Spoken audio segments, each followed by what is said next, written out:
Okay, I believe we are live. Uh, so, welcome to this review of selection games interim review. This weekend has done. Before this weekend, when we met last time, we did talk about uh, 50 players, 52 players getting into the round of selection. We did provide our best wishes to them. We did talk about missing out few players and how we feel for them. At the end of the day, we are going to look forward. We are going to touch upon the selection games happen for U13 for last 2 days. Um, we'll try to avoid taking any player's name this time because they are in the selections. They are performing uh, best of their abilities and what they have been asked for to do.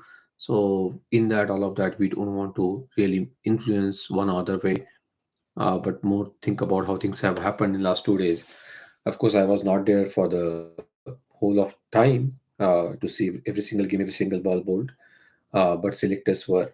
So first and foremost, I want to congratulate and thanks them for doing this. It was a tough job because when I was there on the first day, it was very hot.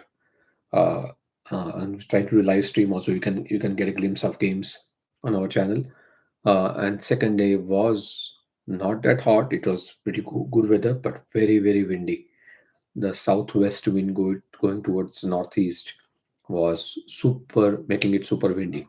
In fact, to hold the tripod as well to cover this. So in that, selectors being there, watching the game, every single ball bowled, giving some inputs to captains and players was commendable. And I'm just putting myself in their shoes. It is very difficult job to do. At the same time, need to thank again USA Cricket Bay Area U13 for the arrangements. Very good arrangements, uh, good ground for U13 to play. I heard some feedback on the ground in terms of ball not traveling or bouncing, and some of these are true, but then conditions were similar to everybody. And on the same ground, 200, plus runs have been scored in recent games with no changes in weather or ground conditions.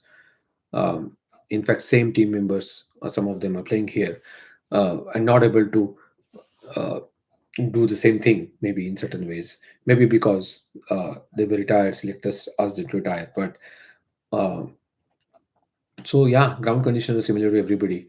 And what a talent was on display by all the players there. I'm really amazed. Uh, when fast ball is knocking stumps or uh, giving the smell of a leather to a batter, um, spinner turning it square, asking batter to come forward and hit, uh, and then uh, bowling their faster ones or the flatter ones to keep them trouble.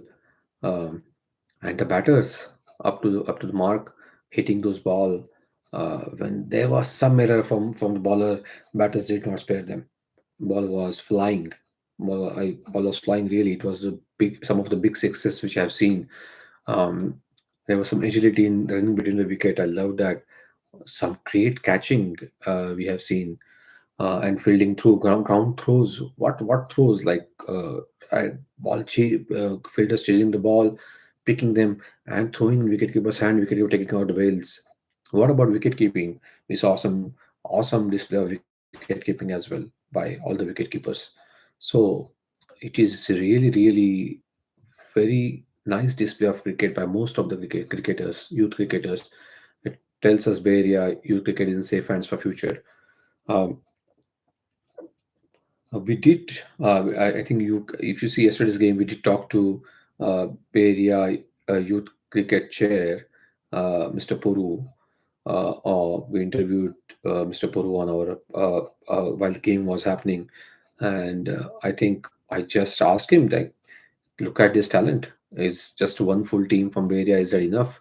I can easily build three teams from this kind of talent. Of course, I'm selfish as a towards Bay Area cricketers because the way they have displayed the talent. but it is what it is. And they also agreed that this is a great talent from across the Bay Area.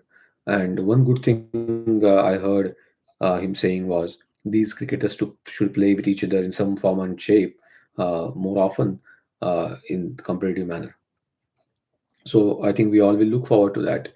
Uh, Another I saw was in day one was little tricky, I would say, for cricketers as well as like selectors because of weather, hotness there, and also players were not understanding in some ways how to respond to the selection games. Should I stay at the wicket? Should I try to hit? Should I show my technique? Should I try to clear those balls? But of course, there was continuous communication, I believe, between the powers to be there, maybe selectors and captains and players. So that gave them indication. And I saw that firsthand yesterday while doing commentary. Yeah, there was good instructions given. For example, if bowler is bowling really, really well, captain was asked to test other bowlers, or batter is batting well, he or she asked to retire for some time, or maybe batter is batting very slow, he was asked to retire and come back later on. So there was active participation from selectors in the game, exactly what they want to achieve, what they want to see at individual players. So I think we should not read too much about the scores at this point. Who's winning, which team is winning, which team is losing, or which player is scoring more versus less, whose strike rate is higher versus low, or who's taking wickets versus not. All of that is I think it's orchestrated in terms of the what selector want to achieve from individual players. So overall it's a good display. I know one more day of games remaining, which is I think 17th, and I'm looking forward to it.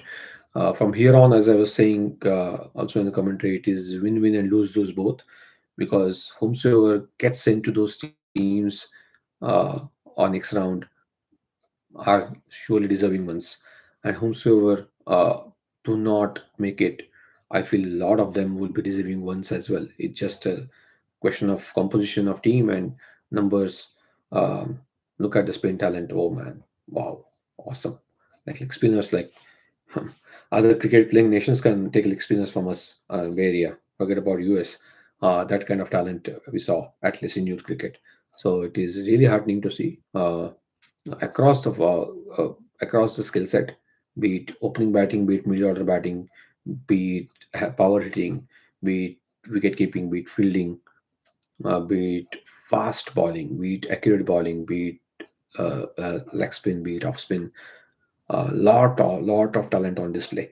So we're looking forward to last day.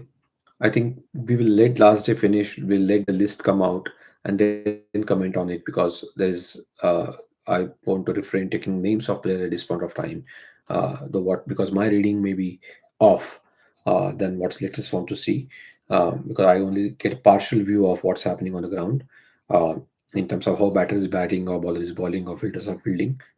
But there may be some instructions involved. There may be uh, what you call game scenarios which might have been played. So when we do not have full knowledge of it, we should refrain and also don't want to influence it one or other way.